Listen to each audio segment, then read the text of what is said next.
In a statement released by the National Treasury, it confirms the identification of a malware on its IRM website.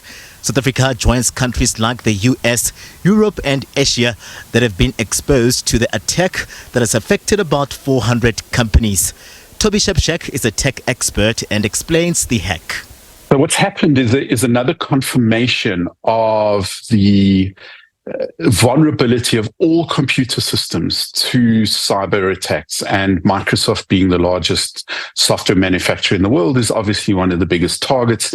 And its SharePoint server, which is a way to share information, share documents and data between people in an organization, is a very useful way for a big organization to share such data and information. But it's also what it looks like this hacking initiative has tried to do. They've tried to hack into the Microsoft SharePoint server. Microsoft has attributed the breach to Chinese-sponsored hackers that are said to be amongst those exploiting flaws in its SharePoint software.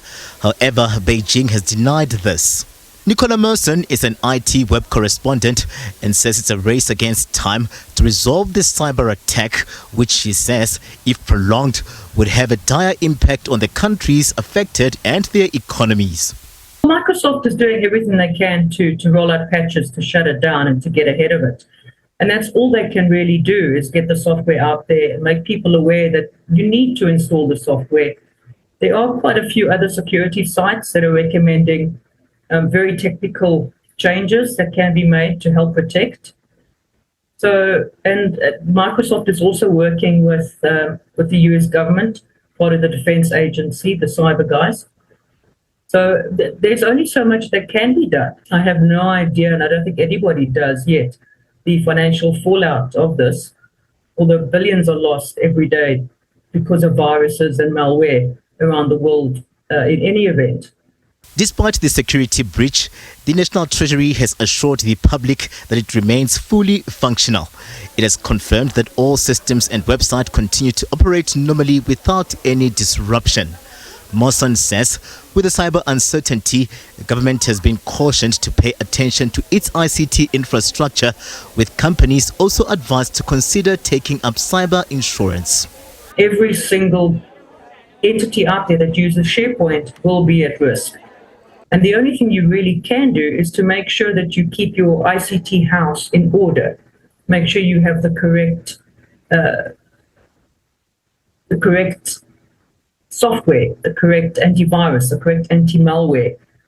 Make sure you don't have holes in your network. Do what they call pen testing, which is when you try and penetrate your network from an external source. If and when you are breached, depending on the extent of the damage to the business, you can claim insurance for it. It's exactly the same as a home.